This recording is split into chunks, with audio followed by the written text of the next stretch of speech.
అండి అందరికీ. నా ఛానల్ ఎవరైనా కొత్తగా చూస్తున్నట్టయితే ప్లీజ్ సబ్స్క్రైబ్ చేయండి. కార్తీక దీపం సీరియల్లో ఈరోజు ఏం జరిగిందంటే, కార్తీక్ మనసులో అలజడి రేగుతోంది. ఓవైపు భార్య కడుపులో పెరుగుతున్న బిడ్డ ప్రాణం, మరోవైపు సుమిత్ర ఆరోగ్యం. ఇక దశరథతో కార్తీక్ అన్న మాటలు మారుమోగిపోతున్నాయి. మామయ్య సుమిత్ర అత్తయ్యను కాపాడుకోవాలంటే ఆ బిడ్డను వదులుకోక తప్పదని అంటాడు. ఈ మాటలను డోర్ చాటున ఉండి వింటుంది పారిజాతం. ఏదో సమస్య అంటున్నారు, కడుపులో బిడ్డను త్యాగం అంటున్నారని, దీప వెనుక ఏదో ఉందని పారిజాతం ఊహించుకుంటుంది. ఏమాత్రం ఆలస్యం చేయకుండా కాంచనకు ఫోన్ చేసి పారిజాతం మనసులో విషం జిమ్మింది. ఈ అస్త్రాన్ని వాడుకుంటే కానీ కాంచన మనసు విరగదు అనుకుంటా. వెంటనే కాంచనకు ఫోన్ చేసింది. ఇక కాంచన, నీకు ఒక నిజం చెప్పాలి, ఇది వింటే నీకు నిద్ర పట్టదు. నీ కోడలు నీ కొడుకు కలిసి నీ ఆశల మీద నీళ్లు చల్లుతున్నారు. దీపకి కడుపు మోయటం ఇష్టం లేదు, బిడ్డను వదులుకోవాలని నిర్ణయించుకున్నారు అని నూరిపోస్తుంది. ఆ మాటలకి కాంచన గుండె ఆగినంత పనైంది. తన మనవరాలి కోసం 1000 కళ్ళతో ఎదురు చూసిన కాంచనకి పారిజాతం మాటలు శూలాల్లా గుచ్చుకున్నాయి. వెంటనే గతంలో దీప కార్తీక్లు మాట్లాడిన మాటలను గుర్తు చేసుకొని ఇక కాంచన తెగ బాధపడిపోతుంటుంది. మరోవైపు ఈ విషయాన్ని కాంచన దగ్గర ఎలా దాచాలా అని కార్తీక్ దీపలు మదన పడతారు. అత్తయ్యకి ఏదో ఒక అబద్ధం చెప్పి ఒప్పించారు, కానీ అత్తయ్య గారికి ఏమని అబద్ధం చెప్తారు? మా నాన్న ఎలాగోలా మేనేజ్ చేయగలం, కానీ మా అత్తయ్యని మోసం చేయడం మన వల్ల అవుతుందా అని దీప అనుమానం వ్యక్తం చేస్తుంది. నాకు అదే భయంగా ఉంది దీప. అమ్మకు అబద్ధం చెప్పి మోసం చేస్తున్నాననే బాధ కంటే, ఆవిడ మన బిడ్డ గురించి పెట్టుకున్న ఆశలని తీర్చలేకపోతున్నాననే వేదన నన్ను నలిపివేస్తోంది. ఆవిడ కలలన్నీ నీ కడుపులో పెరుగుతున్న ఆ బిడ్డ చుట్టూనే ఉన్నాయని కార్తీక్ దీపతో అంటాడు. నేను అత్తయ్యకు ఒక మాట ఇచ్చాను, ఆ బిడ్డను క్షేమంగా ఆవిడ చేతిలో పెడతానని ప్రాణం మీద ఒట్టేసి చెప్పాను. ఇప్పుడు ఆపరేషన్ కోసం మనం వెళ్తున్నామని తెలిస్తే ఆవిడ అస్సలు తట్టుకోలేరు. అత్తయ్యకి ఒక్కసారి అనుమానం వచ్చిందంటే మనల్ని ఈ గడప దాటి బయటికి వెళ్ళనివ్వరు అంటుంది దీప.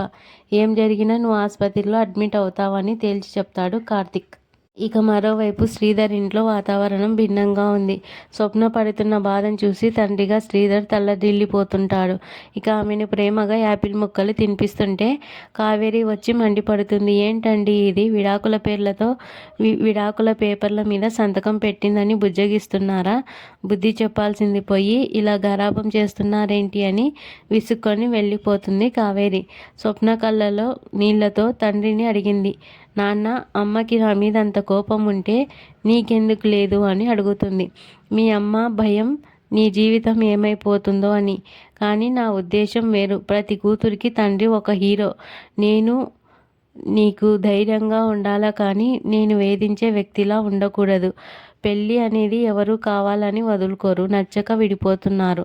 అందరిలా నేను నిన్ను తిడితే ఇక నీకు నాకు ఉన్న బంధానికి అర్థం ఏముంది? జీవితంలో ఏది పోయినా తిరిగి వస్తుంది తల్లి, కానీ జీవితమే పోతే తిరిగి రాదు. తండ్రి మాటలకి స్వప్న ఎమోషనల్ అయి నువ్వే నా హీరో నాన్న అంటూ హత్తుకుంటుంది. ఇక ఈ సీన్తో శ్రీధర్ మాటలు మనసుల్ని మెలిపెట్టేశాయి. ఇక రహస్యంగా దాస్ను కలిశాడు దశరథ. దశరథ ముఖంలో దీనత్వం చూసి దాస్ కంగారు పడ్డాడు.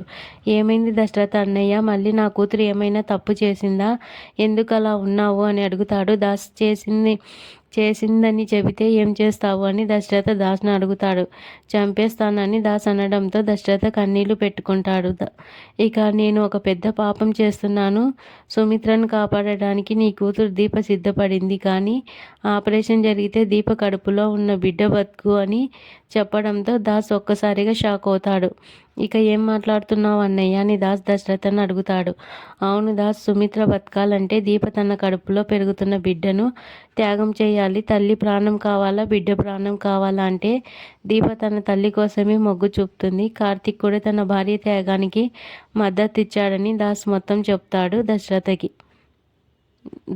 మొత్తం చెప్తాడు దాస్కి. ఇక దాస్ కళ్ళు చెమ్మగిలాయి. దీప పుట్టినప్పటి నుంచి కష్టాలే అనుభవిస్తోంది. ఇప్పుడు తన బిడ్డను కూడా కడుపులోనే కష్టాలు మొదలయ్యాయా?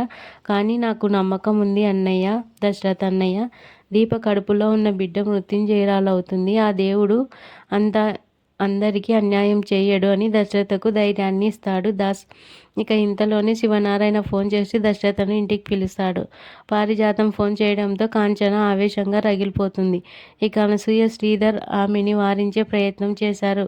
కాంచన ఆ పారిజాతం మాటలు నమ్మకు ఆమె పాలలో విషం కలిపే మనిషి, దీప లాంటిది కాదని అనసూయ నచ్చజెప్పడానికి ప్రయత్నిస్తుంది. అనసూయ అలా అనడంతో లేదక్క, గత కొన్ని రోజులుగా దీప ప్రవర్తనలో మార్పు కనిపిస్తుంది. పారిజాతం పిన్ని చెప్పింది నిజమే అనిపిస్తోంది. రోజు ఈ సమయానికి మొగుడు పెళ్ళాం జీవితం లేని ఉద్యోగానికి వెళ్ళిపోతారు. ఇప్పుడు చూడు వాళ్ళిద్దరూ గది వదిలి బయటికి రావటం లేదు అని కాంచన అనసూయతో అంటుంది. అదే సమయంలో కార్తీక్, దీప లగేజీతో బయటికి వచ్చారు. అమ్మ, మేము కొద్ది రోజులు బయటికి వెళ్తున్నాం, దీపక్ కొంచెం మార్పు కావాలని అడిగింది అని కార్తీక్ తల్లితో అంటాడు. కాంచన కోపంతో, ఇంకా నా దగ్గర నిజాలు దాస్తావా కార్తీక్? మీరు ఎక్కడికి వెళ్తున్నారో, ఎందుకు వెళ్తున్నారో నాకు తెలుసు. నాకు పారిజాతం పిన్ని అన్ని విషయాలు చెప్పిందని కాంచన చెప్పడంతో కార్తీక్, దీపలు షాక్ అవుతారు. ఇక ఆ మాటలు దీప కార్తీక్కు ఒక్కసారిగా షాక్ తిన్నారు. తమ రహస్యం బయటపడిందని, కాంచనకు నిజం తెలిసిందని కార్తీక్, దీపలు షాక్ అవుతారు. ఇక అక్కడితో ఈ ఎపిసోడ్ ముగుస్తుంది.